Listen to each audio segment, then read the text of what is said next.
You are listening to Fantha Tracks. Because of the following special program, Wonder Woman and the Incredible Hulk will not be presented this evening. I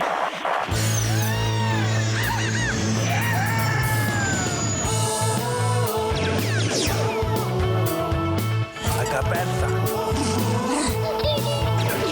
It's time to get all your Star Wars news in a single file. That doesn't sound too hard. Boom! This is Making Tracks. This is the way. Here are your hosts, Mark Newbold and Mark Mulcaster. I know these people. They are brutal. Does this look Jedi to you? That's not how the Force works. They'll never see it coming. Count me in. Hello, and welcome to episode 264 of Making Tracks, brought to you by those fine folk over at fanthatracks.com. My name's Mark, one of your co-hosts, and joining me this week, Mr. Mark Newbold. Mark, how are you? I'm very well, mate. How are you? Tired. Played a gig on Friday night, got in Saturday morning. When I say got in Saturday morning, it was like 4 o'clock in the morning. You can imagine how that has just screwed up my weekend. But apart from that, it kind of slightly slipped away from me, but I finally managed to sit down and start watching The Ninth Jedi. Well done. I've seen the first episode, which I had a review copy of, and I haven't got around to watching any more. And I really want to. I know the guys from Good Morning Tatooine are doing their reviews of it each week, so we will need to catch up with that. But we're doing things a little bit differently today, aren't we? We are, yes. And I figured, let's start with a listener's question that's been in the sack for a little while, and in fact it was kind of hidden down the back of the sack, I suppose you'd say, so we kind of missed it from a couple of weeks earlier. But Mr. Skyhawker has sent in a question. Do you want to go ahead and read it? I will. And it's a good one. He says, "Hi Marks, with news on any new Star Wars movies and TV being on the thin side right now, I thought it would be a good time to put this question to you both. It's more of a discussion topic rather than a simple yes or no type question, and there is no correct answer as it's impossible for anyone to know. So, I was in the pub with a mate of mine the other day, and we were talking about the underperformance at the box office of Mando and Grogu, and how Star Wars maybe isn't as popular as it once was. I then had the thought, if Disney didn't buy Lucasfilm back in 2012, and no new Star Wars films or TV series were made after Revenge of the Sith, would Star Wars be more or less popular today than it currently is? I think the instant reaction would be, of course not, but I'm not so sure. A few examples of movie franchises that are still popular today but have had no new movies are Back to the Future, Jaws and Gremlins. All of these franchises are still having merch made for them.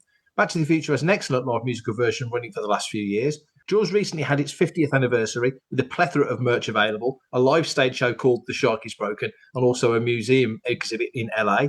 Gremlins is rumoured to have a third movie in production, being directed by Chris Columbus of Harry Potter fame. All these franchises and others like them are considered classics by the majority of movie fans, while the original Star Wars trilogy, and to a lesser degree the prequel trilogy, are held in the same regard. With the exception of Mando Series 1 and 2, Rogue One and the Andor series, it could be said that the remaining Star Wars Disney content has been disappointing to many and has damaged the Star Wars brand, which was once held so high by so many. So it's probable to say that if Star Wars ended in 2005 with Revenge of the Sith, it would now be in a similar position to the other franchises that I mentioned earlier. You will still be able to buy plenty of Star Wars merch. The films will be re-released in cinemas every now and again. There would probably be a live stage show of some sort, and the movies would be seen as beloved all-time classics. What do you think? Cheers, dudes. Skyhawker. I'm throwing that straight over to you, Mark. What do you think? Yes. It's a good question, though, isn't it? I mean, if Star Wars ended with Revenge of the Sith and George never did anything, the circle was complete and nothing else came. This goes to show my naivety. After Revenge of the Sith, like 2005, I mean, and I'd say probably maybe a few months, maybe like October or November, I walked into like my collection room, which was pretty much floor to ceiling prequel stuff. And I was like, the circle is complete. I'm just going to, move this stuff on. So I moved on my entire prequel collection. I mean, I certainly didn't make any money on it, but I made a tidy sum for selling it. And so I thought that at the time, but it's so difficult. I mean, because interestingly, they would mark the anniversaries. They'd mark the 30th, and they would put some merch out for the 40th, and then I think there would be a big deluge for the 50th. Yeah. But the thing is, actually, would it then just become more of something that is? Let's be fair. Yes, I know that like the franchises that he's mentioned are popular, but are they popular generationally, or are they just popular with the people who saw them when they came out and of that certain era? If you were to say to somebody who's let's say under 30, what do you think of Gremlins? I'd be interested to know how many people have actually seen Gremlins under 30. And so, yeah, okay, I think for one part, it would probably start to move more into a cult classic. There would still be demand for like new Star Wars. So whether or not like the publishing series would continue as it was, and there might still be a comic, be it Dark Horse or, you know, whoever, Marvel maybe still putting out comics. But I would imagine there would still be something, and there might even be some Star Wars games. But yeah, I don't know. I don't think it would be anywhere near as strong, if I'm honest. It is very subjective as to what you think about the Disney era. And okay, and for us, we've seen the high times and the quiet times of Star Wars. But for some people who became fans in the Disney era, this is their Star Wars. And so therefore, they hold it more passionately than maybe you or I do. That's true. It's so easy for us, both coming in on the original trilogy, let's put it that way, you with the special editions, maybe the originals, but the original trilogy for both of us, and then seeing the prequels and then seeing the sequels, that everybody's going to have their favourites, but it's very easy to not gatekeep, but definitely have rose-tinted glasses on and forget exactly what you've just said. Any kid that came in on Rebels, or any kid that came in on Andor, any kid that came in on Tartakovsky's Clone Wars, or anything really, that's their starting point. That's their, not guilty pleasure, but that's the thing they're always going to harken back to. That's their first memory of Star Wars. And so it's such a broad church in that sense. It's a great question. I have often thought, I wonder what Lucasfilm would have done with Star Wars if the company hadn't have been sold to Disney. And just to say, I'm glad it was, because we wouldn't have got the breadth of content that we have got, because Lucasfilm as a production company just couldn't have done it. They'd have had to have gone into partnership with another studio or something to do more, because it wasn't feasible for Lucasfilm to be making episodes of the Clone Wars for $2 million as an ongoing thing, in the sense that, you know, they were always looking for the right distributor. They did the whole deal with Warner's and blah, blah, blah. So there would have had to be sort of horse trading to make it carry on. I do think that Star Wars would still be very, very, very popular. And of all those franchises that Skyhawker mentions in that question, Star Wars would be definitely at the top of the pile. Nothing that will come close to it. And there's still always the ongoing, you know, if Hasbro's in the news for making some errors of judgment, let's say.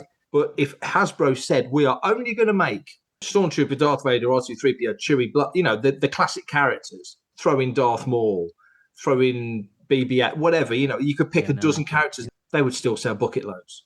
Still, you know, so that original cast of characters, those iconic characters, would probably carry Star Wars as a brand through. So I think it would be bigger than anything else, but anything new that comes along, let's say Marvel, the MCU is definitely right now bigger than Star Wars. But if Star Wars hadn't have had the Disney era, if we weren't looking forward to Starfighter and the re-release for the 50th, all the things you kind of alluded to, then Star Wars would be a blip on the radar, but it wouldn't be the big beast that the MCU is, or that maybe Starfighter is going to be the one that goes gangbusters next year. Let's put another question out there. Do you think that if Lucas hadn't have sold it, and if there wasn't even any potential buyer on the horizon, that he would even have written the sequel trilogy? Do you think we would have got it? Yeah, I do. And the reason I think that is I think there would have been enough internal, not pressure, that's not the right word, because I don't think George bows to pressure. I think there would have been enough internal desire from Lucasfilm as a company, as an entity, with all the guys that came up. You know, Ben Burt's still involved, for goodness sake. He was like employee number one, and he's still there. People like that, there would have been enough questions, what ifs, why don't we, from them. And also bear in mind, Lucas stepped away from ILM 14 years ago now. He, at the helm of ILM, was the guy that always said, I need you to do this, I need to know how to do it, but make it work. So he was an instigator of an awful lot of stuff. He was an ideas man, like Steve Jobs was an ideas man. Somebody else went and built it, but Steve Jobs had the vision. That kind of thing. George was the same for visual effects. So I think ILM would have probably, with George there, been prompted to push on even more to make that volume thing 5 years before we got it. George would have made that work before Jon Favreau was the one that did Jungle Book and went, let's do something more with this. So I think there's certain things that would have pushed ahead, would have been more cost effective. Goodness knows the prequel trilogy was cost effective.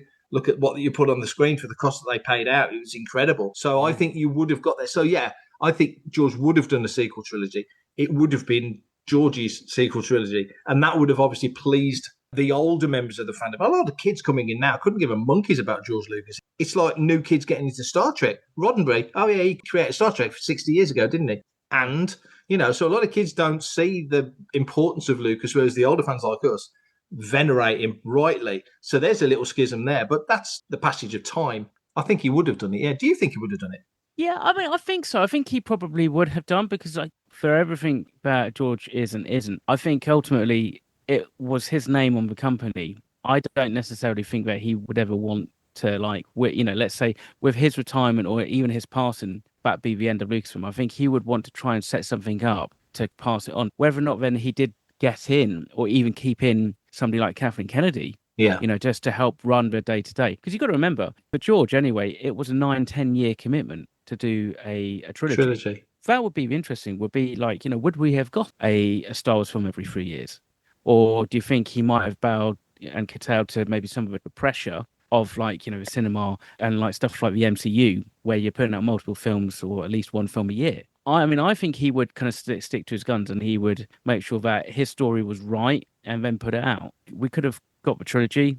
If you think about it, we wouldn't have had all the other content. We wouldn't have had the Andors and the Book of Boba Fett and the Mandalorian. It would be 7, 8, and 9. And that could invariably be it. Trilogy of trilogies. The saga is done or complete. On the question of whether George would have done one every 3 years, I think he understood the importance of anticipation. I think he understood that Star Wars worked really well, being the big circus coming to town every 3 years, and that people got excited for it and they were waiting for it. And there was all the other stuff that Lucasfilm gave us in between, like books and comics and Celebration and all the other stuff that built around it, collectibles and merchandise and all that sort of stuff, in a way that other films never quite did. I also think he might have, with the technology moving forward as it would have done under his leadership, he might have just looked at what Peter Jackson did with Lord of the Rings and thought, maybe I should just get in there and just film the 3 movies in one go and just spend 14 months filming 7, 8, and 9 in one big block and then go away, and then he can edit and work on it, and ILM can start work on it, and their workflow would have been different. They could have done their thing. And so maybe you would have got a similar thing where you did get one every 2 years rather than every 3 years, but it would have been tech-led. And I just keep thinking, I keep coming back to the thought that if George was around, the tech would have been a little bit different. We would have had what we've got now a few years ago. Necessity is the mother of invention. If George needs a new trilogy and he wants something groundbreaking, everything in Star Wars Empire and Jedi was groundbreaking. You look at the prequel trilogy and digital backlot, digital characters, that's groundbreaking. There's not as much groundbreaking stuff in the sequel trilogy. And that's not a knock on the sequel trilogy. No. That's the fact that you've moved light years with visual effects. Outside of stagecraft, which is probably the biggest thing that's happened recently, and now we've got AI right ahead of us, which is going to change the game completely.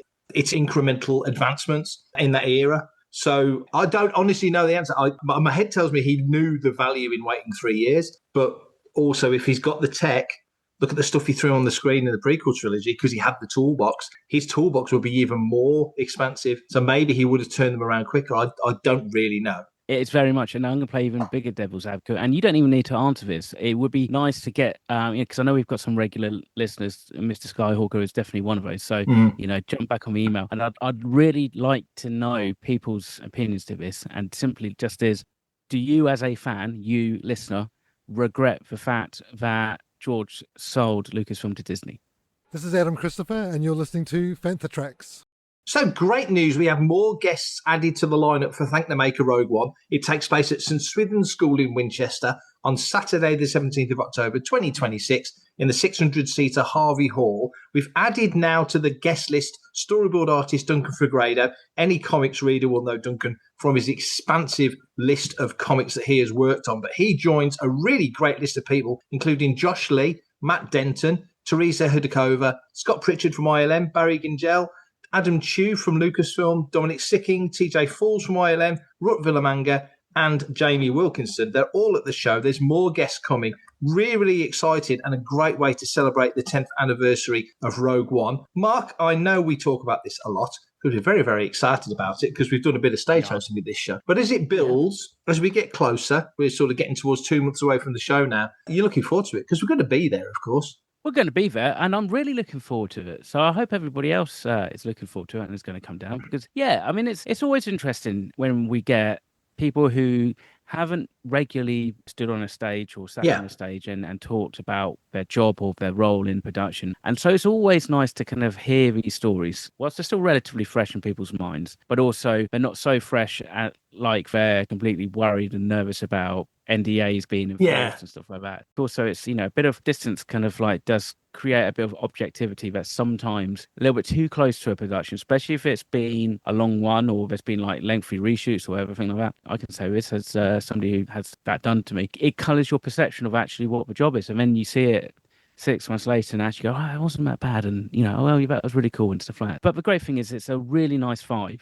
Thank the Maker has always been a really good positive vibe. Crowd there's always been really good and friendly, and hopefully there'll be a charity auction at the end of that, which will allow for some really cool items to be won, and hopefully 1 or 2 will come back with me. You're absolutely right. Everything you said is spot on. It's a great show. It's very warm and friendly and welcoming. Tickets are flying out the door, so don't hang around because they will be gone soon enough. So get on that ASAP. Get buying your tickets for a fantastic fun day. And speaking of fun days, Star Wars Fan Fun Day 2027. We've now got a date. It takes place on Monday, the 3rd of May. Tickets are on sale. The logo has been revealed. It's a stormtrooper and it looks very, very nice. Dinner with the Stars is the night before. This all takes place at Blackburn Rovers Football Club. It's a wonderful, wonderful show. We hype that show. We talk about that show an awful lot here because it deserves every bit of credit that it gets. Now, we won't be there for Dinner with the Stars because we are going to be at the Royal Albert Hall seeing Star Wars Empire and Jedi with a full orchestra. So we will be travelling down, fingers crossed, for Fan Fun Day itself. But Star Wars Fan Fun Day. Tell people who listen to this show who might not have heard the show before, what is Star Wars Fan Fun Day? What is it about and why is it so highly regarded? Because it's fun. You should work in marketing there. That's amazing. Yeah, it's a really nice, again, what's really nice about it is the fact that you have a really wide kind of selection of signers who are all there, front and centre. You can chat to them, they interact with you as you're walking around, stuff like that. There's normally some fantastic dealers there as well. So it's just a great day out for the family. For everything in one location. Daily news, reviews, interviews, podcasts, video and social media feeds. Bookmark FanthaTracks.com for Star Wars news 24/7, 365. Harrison Ford and the Cookie Monster. 2 people you might not necessarily put together, but Harrison and fellow members of the cast of Shrinking on Apple TV turned up on Sesame Street, which meant Harrison and the Cookie Monster had the best interaction ever. Cookie Monster's munching away on what else but cookies, and Harrison has a cookie, and then all of a sudden, Cookie Monster starts nom nom nom nom and nom noms the Indiana Jones Raiders of the Lost Ark theme, which Harrison joins in with, which is just joyous and amazing and wonderful. And my question to you, Mark, is Harrison Ford, when we were kids growing up, Harrison always seemed stoic. Greatest movie legend in our lifetime, no doubt about it. He's been in the best films. He's the coolest guy. He has got more chilled out as the years have gone on. I couldn't imagine Harrison doing this when he was 40, but now he's 83. He seems to be having a ball. What did he make of this? I thought it was amazing. Do you know what? I think the first time I watched it, it's like, is this some AI slop? You can't fake those cookies. Yeah, you can't fake those cookies. Yeah, he's really mellowed. I mean, because he kind of, especially around The Force Awakens, he really was, I think he was really playing up the whole curmudgeon thing. Totally. Couldn't get the Star Wars Wookiee off his back, so to speak, and move on. But it's been such a breath of fresh air. And I don't know if maybe if partly it's down to the fact that some of his perennial characters have now ended. Yeah. And so there's a certain level of can just move on. Like nobody's going to talk to him about like when's the next Indiana Jones film out, or like, if Disney kind of like asked you, would you come back to Star Wars and stuff like that, it's done. And I think everybody knows that. So, and he's working on roles and he's still working. And that's, I think, the fantastic thing about it, and he's doing roles like we're Shrinking and that, which he, again, you wouldn't never said like 10, 15 years ago that he would have done. No. I think it's great. I think it's great that he's having fun with stuff, and you can see it as well. He has his kind of own unique sense of humor, but to play it for like Sesame Street, I think it's fantastic. Definitely more of this. He's not coming back as Indy on the big screen. He is coming back as Indy at Animal Kingdom, Indiana Jones and the Mystery of the Jade Serpent. So Harrison will be the complete and absolute version that they will build for that ride, which is out and open next year. You're absolutely right. I hope he comes back and does a voiceover for a Star Wars teaser trailer like he did for The Empire Strikes Back. I could go for that. Let's do a 50th anniversary version of that, please. Or even for Starfighter. Yeah, oh my goodness, that would fit perfectly, wouldn't it? That would be perfect. So yeah, great job, Harrison. Wonderful, wonderful work. And yes, more please from Harrison the Cookie Monster. Hello, this is Mark Thompson. I narrate a bunch of the Star Wars audiobooks, and you're listening to Fantha Tracks. Do or do not. There is no try. So, very first interview from Rebel Scum Con III. As you might have guessed, I had a fantastic time. Myself and Matt Booker went over to Texas. We interviewed loads and loads of people. And this is the first interview from there. It's with Charlie Bushnell. Charlie played Rylee Lawson in season 1 of Maul Shadow Lord. So here's myself and Charlie at the show talking all about that and a few other things here on Making Tracks. How are you enjoying the show? Oh, it's been amazing. It's been it's only day one, but it's been very lively. There's a lot of people here, and it's awesome that this is only my second con. I was going to ask, how early are you in that? Yeah, but it's been so much fun, and it's really cool that it's just like a Star Wars centered con, and like seeing all the fans walking around and the amazing artwork and the cosplays, you know, the costumes. When you got into conventions then, and you say this is your second one, what were you expecting? I mean, are you a con guy? Had you been to stuff before? No. I mean, the first one I did was in Washington, and that was in June. And I honestly did not really know what to expect at all. I had done last year I did Comic-Con for the first time. Yeah. I've done like D23. Yeah. Those events, but those are a bit different. Yeah. They're that's more like panels and interviews. Yeah. And then you get to interact with the fans a bit, but I like these because it really is, you get that, one-on-one time with all the fans, and it's amazing. You have to deal with some random guy from Birmingham just walking up on you asking for an interview. Yeah, no, but it's great, and I love it. And I love talking to people and meeting new people, and I've been everyone has been very kind and super chill. That's no surprise, because the character was so interesting in Shadow Lord, just as part of this big whole storyline, and kind of Rylee sits in there. When you got the role, when you started to read about what it was all about, what were your initial thoughts? And another part to that question, were you a Star Wars fan before you came to do this show? Oh yeah, absolutely. I mean, who isn't a Star Wars fan, you know? But I watched, I've seen all the movies, but I specifically grew up with Star Wars animation. Right. The Clone Wars. Yeah. And so working with Sam and the whole team, these guys are responsible for such a big part of my childhood. Yeah, absolutely. I grew up literally with their work before I even started acting or anything. So it's such a surreal experience, and to play Rylee is such a big honor.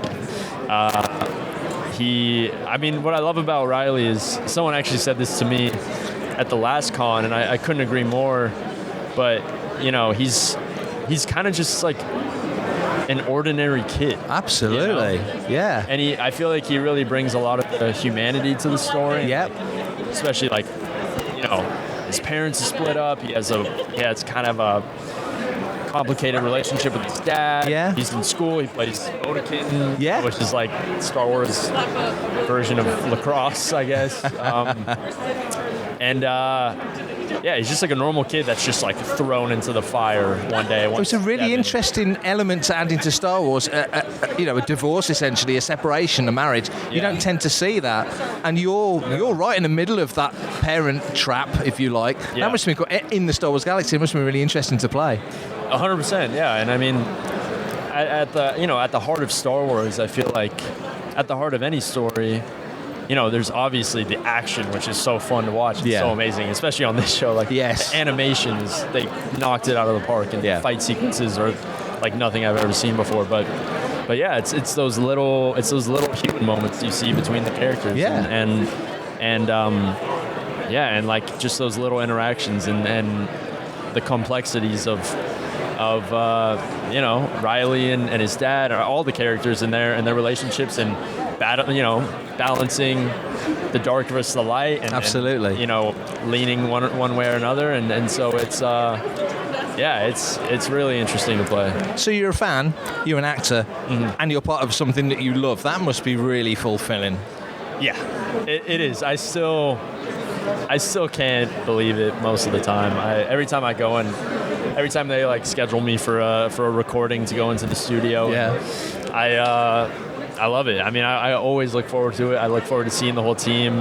There's such a collaborative team. And, it's like it really is a dream come true. I mean, if you told my younger self that I would be a part of this, I think he would be like, no way, you're lying. But it's crazy. It's crazy. And you do seem like a good bunch. It comes across that you have good time doing it. We get along. We're very lucky. We like truly do. We are a family. And just like the Star Wars, I've had so many people say to me already, like once you're in the family, like you're a part of the family forever. And it really does feel like that way. Like it is such a big family and very loyal group of people, and they're just a very like supportive. Like everyone just wants to see each other win. That's brilliant. It's a very supportive and like amazing group of people. Wonderful. We've got 2 more days of the convention as we speak, so you must be looking forward to that. Meet more people. Absolutely, it's going to be great. I mean, I've heard today was awesome. I've met a lot of great people, and I've heard tomorr's going to be nuts. So I'm looking forward to that, and it's been. I think it's going to be a great weekend. Yeah. Wonderful. Well, thanks for your time. Thank you so much. Good to meet you. Thank you. Great to meet you too. Thank you. Next weekend, Saturday the 29th of August at 4 o'clock, we'll see Mark Hamill appearing live on stage at Fan Expo Canada at the Metro Toronto Convention Centre. He will be wowing the crowd, as he always does. Whilst he's there over the weekend, there are 300 VIP package tickets available, and those package tickets are sold out, but they were $999.99, which included reserved seating for that very talk, a photo op, an in-person autograph and an 8x10, or you could upgrade for another $200 to other items and bulky items like lightsabers, props and helmets for another $300. My question is, we've seen Mark at conventions and he is enormous fun. He's fantastic. He's wonderful to watch. He's a Star Wars legend, no doubt about it. But $1,000 for an autograph and a photograph and all these additional upgrades, it's a heck of a lot of money. If you really want it, you'll find a way. But what do you make of that? That's incredibly expensive for anybody's autograph. Yeah, it's a lot. But I suppose that's the thing. On the flip side, you're paying $1,000 and it's for the photo op and for the autograph. Now, I think those alone, like those tend to be like $2 or $3 plus $100 anyway. Yeah. At these US conventions. Put it into perspective, Celebration Europe 2, I paid €110 just before, obviously, Force Awakens came out. So it's sold out. So, yeah, that's a lot of money going to a couple of people, I'd imagine. So there's obviously clearly a demand. So therefore, if they didn't sell them, then you'd go like, okay, well, there's not a demand and that's it. But they have. So there must be some people who have got deeper pockets than you and I. I think if the same thing came up and I had the money for Harrison Ford, I think I might plonk down for it, but that's because the opportunity to see Harrison Ford doesn't come up at all. If it was George, I would probably do that. But the thing is, I mean, I suppose for you, again, you and I, we've been to loads of celebrations. We've seen the Mark Hamill stage show, and it is a fantastic show. It's great. I mean, other than queuing up for maybe a half hour, 40 minutes, it was free. There was no kind of premium, no kind of exclusivity. So for me, it's a little bit hard to swallow that price. But like I said, they sold out. And fair play to them. Absolutely. It did sell out. He sold those 300. It was the right amount to put out, and they've gone. And the show will no doubt be a busy one. He doesn't do Fan Expo Canada often, if at all. I think it might be the first time he's done that show. And obviously in that market, there's a demand and it's been met. Harrison Ford meets the cookie monster because Harrison Ford is chilling out and being a bit more relaxed and a bit more laid back about life. And it really sits on him well. But my point is that I think because as we all get older, our perspective changes, our focuses change, and things change with it. And maybe Harrison now is, well, obviously he's nearer the end of his career than the start of it, and he's still very productive, and that's wonderful. Hamill is very busy and very productive, and he's obviously nearer the end of his career than he is to the start of it. 50 years since he was filming Star Wars, for goodness sake. So maybe both of those guys are thinking, make hay while the sun shines. They've both got families that they're going to leave their estates to when they're not around anymore. Why wouldn't you make the money? I think just on paper, it looks like a horrendous price, but by the same token, it's sold out. If you want it, you'll find a way. You'll make it happen. And he is a great guest. Casting forward a little bit to Celebration next year, maybe he'll be at Celebration. Fingers crossed he'll be walking on stage for the 50th anniversary panel. Let's hope that he's there alongside everybody else that we've just mentioned. Normally with these things, really what you're doing is you're paying for the access. You're paying for the priority of knowing that you will get your autograph, you will get your photo, which of course sometimes we've all been there. You pull your raffle ticket out and you're like number 465 in the queue. Yeah. They're 2 hours late because they're hungover or they've been whatever the night before. And you're like, I'm not going to get it now. Sometimes you have to pay a little bit more just to get the guarantee. Well, there you go. Guess I'll see you next week, dude. But thank you, Mr. Skyhawker, for sending in that very interesting and lengthy question and discussion point. We love those, so keep those coming, everybody. And like I said, I'd love to hear what you guys think about, was it the right thing to do selling Lucasfilm to Disney? So send us your thoughts on that. And Mark, can you tell people how they can get in touch?